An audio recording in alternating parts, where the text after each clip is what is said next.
ಒಂದ್ ಕಡೆಗೆ ಬಿ.ಆರ್. ಪಾಟೀಲ್ ಅವರ ಆರೋಪ, ಇನ್ನೊಂದು ಕಡೆಗೆ ಜಮೀರ್ ಅಹಮದ್ ಖಾನ್ ಅವರ ಸ್ಪಷ್ಟನೆ. ಈ ಬೆನ್ನಲ್ಲೇ ದೆಹಲಿಯಲ್ಲಿ ಇದೇ ವಿಚಾರಕ್ಕೆ ಸಂಬಂಧಪಟ್ಟಂತೆ ಮುಖ್ಯಮಂತ್ರಿಗಳ ಫೈನಾನ್ಷಿಯಲ್ ಅಡ್ವೈಸರ್ ಆಗಿರುವಂತಹ ಬಸವರಾಜ ರಾಯರೆಡ್ಡಿ ಅವರು ಮತ್ತೊಬ್ಬ ಕಾಂಗ್ರೆಸ್ನ ಹಿರಿಯ ನಾಯಕ ಅವರು ರಿಯಾಕ್ಷನ್ ಕೊಟ್ಟಿದ್ದಾರೆ. ಏನ್ ಹೇಳಿದ್ದಾರೆ ಅಂದ್ರೆ, ಸಚಿವ ಜಮೀರ್ ಅಹಮದ್ ಖಾನ್ ಅವರಿಗೆ ಕ್ಲೀನ್ ಚಿಟ್ ಕೊಡ್ತಾ ಇದ್ದಾರೆ ರಾಯರೆಡ್ಡಿ.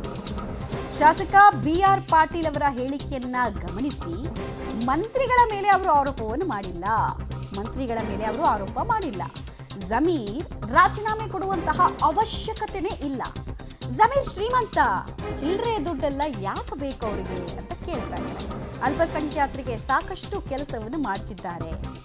ಭ್ರಷ್ಟಾಚಾರ ತಡೆಯೋದಕ್ಕೆ ಮಂತ್ರಿಗಳ ಹಸ್ತಕ್ಷೇಪವನ್ನ ನಾವು ತೆಗೆದಿದ್ದೀವಿ.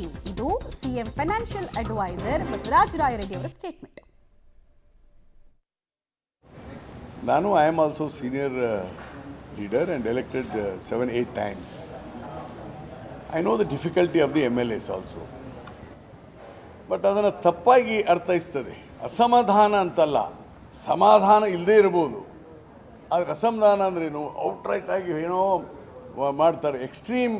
ಎಕ್ಸ್ಟ್ರೀಮಿಸ್ಟ್ ಅಲ್ಲ, ಏನೋ ಸ್ವಲ್ಪ ಸಮಾಧಾನಕರ ಇಲ್ಲದಿರಬಹುದು. ಇಲ್ಲ ಕೇಳಿ, ನನ್ನ ಲ್ಯಾಂಗ್ವೇಜನ್ನು ಕೇಳ್ರಪ್ಪ. ಅಸಮಾಧಾನ ಅಂದರೆ ಎಕ್ಸ್ಟ್ರೀಮ್ ಇದಕ್ಕೆ ಹೋಗುತ್ತೆ. ಸಮಾಧಾನ ಇಲ್ಲಾಂದರೆ ಸ್ವಲ್ಪ ಇದರಲ್ಲಿದ್ದಾರೆ, ಇರ್ತದೆ, ಸಹಜವಾಗಿ ಇರ್ತದೆ. ಬಸವರಾಜ ರಾಯರೆಡ್ಡಿ, ಬಿ.ಆರ್. ಪಾಟೀಲ್ ಅವರು ಇವತ್ತು ಕೊಟ್ಟಿರೋ ಹೇಳಿಕೆಗಳನ್ನು ಗಮನಿಸ್ತಾ ಇದ್ರೆ, ಹೈಕಮಾಂಡ್ ಮತ್ತು ಸರ್ಕಾರದ ಮಟ್ಟದಲ್ಲಿರುವಂತಹ ಟಾಪ್ ಲೀಡರ್ಸ್ ಇವರ ಬಾಯಿ ಮುಚ್ಚಿಸುವಲ್ಲಿ ಯಶಸ್ವಿಯಾಗಿದ್ದಾರೆ.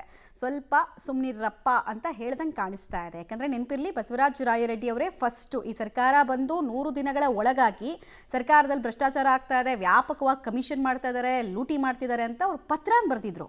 ಅಂಥವರು ಈಗ ಏನೂ ಆಗ್ತಿಲ್ಲ ಅಂತ ಹೇಳಿಕೆಗಳನ್ನು ಕೊಡ್ತಾರೆ ಡೆಲ್ಲಿನಲ್ಲಿ ನಿಂತು. ಅಂದರೆ ಎಲ್ಲಿ ಸ್ವಿಚ್ ಹಾಕಿದ್ರೆ ಎಲ್ಲಿ ಬಲ್ಪ್ ಆನ್ ಆಗಿದೆ ನಿಮಗೆ ಬಿಡ್ತೀನಿ.